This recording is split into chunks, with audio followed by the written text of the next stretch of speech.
l'entrevista amb el meu pare, jo recordo que a posteriori, que va dir, aquest home no té molta relació amb el càmping, però aquest home m'ha donat una sensació molt bona, m'ha donat sensació de capacitat, desig, força, empenta, honradès, que era el Mirlo Blanco, per dir alguna cosa. Jo vaig conèixer en Josep Maria quan me vaig introduir en el món del càmping a les fires que fèiem arreu d'Europa. Allà va ser el primer contacte que vaig tenir amb ell i va ser un contacte molt bonic perquè vaig aprendre molt tot el tema de promoció, tot el tema de clients. Va ser un mestre per mi. I al final de tot, quan ell ja va plegar la seva vida professional, encara el vam convèncer per un projecte que vam fer a Andalusia.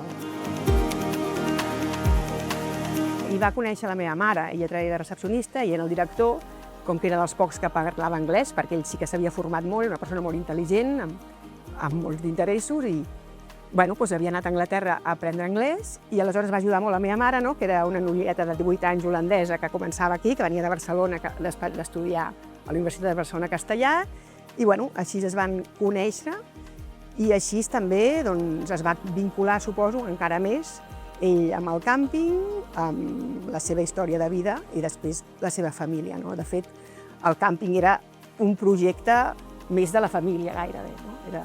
De fet, nosaltres quan dèiem anem a casa, dèiem anem al càmping. Era com per nosaltres anar a casa de petites.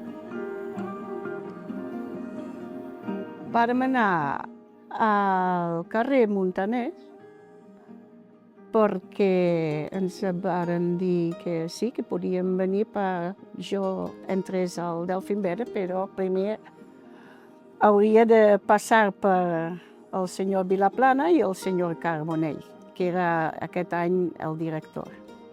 I darrere estava assegut un senyor, que no l'havia vist perquè estava molt nerviosa, que era el José María Lafuente, perquè l'havien contractat com a director administratiu. I després varen dir al senyor Vilaplana i al senyor Carbonell, aquesta noia és massa tímida, no crec que servirà, és molt tímida. Llavors deien, Lafuente, què dius tu? I Lafuente deia, jo crec que sí que podria anar bé. Suposo que... I així ha començat aquesta història d'amor. A part de fer les fires amb l'associació de càmpings, nosaltres, les Lunes i el Delfinverde, que ell era el director general o el gerent, fèiem fires a Dinamarca, a buscar mercats nous, sempre. I vam anar a Dinamarca conjuntament amb un estant conjunt i vam compartir molts espais i moltes estones a Dinamarca, a Anglaterra, a Bèlgica, països que no anaven a l'associació encara, i els càmpings ja, com el de fer les Dunes, sempre teníem la inquietud d'anar a aquest tipus de buscar nous mercats. Jo he tingut una relació amb en Josep, Maria, d'una persona molt seriosa, molt sèrio,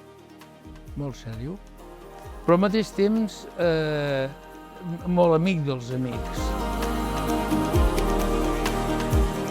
Jo, la satisfacció més grossa que he tingut a la meva vida ha sigut treballar al càmping del Delfinverde a les òrdenes d'ell. És la satisfacció més grossa que m'emporto. A veure, jo anècdotes d'ell recordo una frase que ell deia moltíssim, especialment el moment que es parlava d'inversions en el càmping, de fer coses, d'una cosa i una altra, i tal, deia sempre, més dolç, més sucre. Volguem dir, vols que la cosa estigui millor? Doncs posa diners. I ell va ser un dels primers gestors de càmping que no era propietari. I tenia un altre perfil i una altra visió del món dels negocis i portava aquesta aquesta mentalitat crítica, objectiva i molt de números, que les dades es basaven molt en les decisions d'empreses de dades, i llavors això era un perfil que en aquell moment en el món del càmping no existia. Era un visionari en molts aspectes del negoci i ell, no sé, a mi m'impressionava molt sempre quan el veia amb aquella seguretat que anava per tot arreu, igual que quan jo era més jove i encara no estava al món del càmping, alguna vegada havia acompanyat el meu pare amb alguna junta i sempre el veies que s'imposava i era molt contundent en moltes coses. La feina que va fer en Josep Maria a l'associació, no? Va ser una persona molt implicada a l'Associació de Càmpings de Girona, a la Federació Catalana de Càmpings i també a la Federació Espanyola de Càmpings, no? Perquè era un home insistent, un home tenaç i era una persona que es marcava objectius, no? A part d'això, he de dir que com a gestor a nivell de càmping va ser un gran treballador i va fer una bona gestió amb un càmping de referència amb tota la tecnologia i amb tot el que hi havia en aquell moment, no? La seva feina, el seu projecte de vida i la raó per la qual se l'homenatja, que crec que és molt bonica, que estaria molt content, és la feina que ha fet pel turisme català sempre de la mà o aportant el càmping del Delfín Verde. Que això ha tingut implicació més enllà, o sigui, ha deixat un càmping l'any 72 quan va entrar, molt diferent al 2010 quan va sortir, de fet va créixer i va ser exponencial i alhora va fer créixer, també suposo per la seva manera de ser i les seves ganes d'implicar-se, doncs el turisme de càmping familiar a la Costa Brava.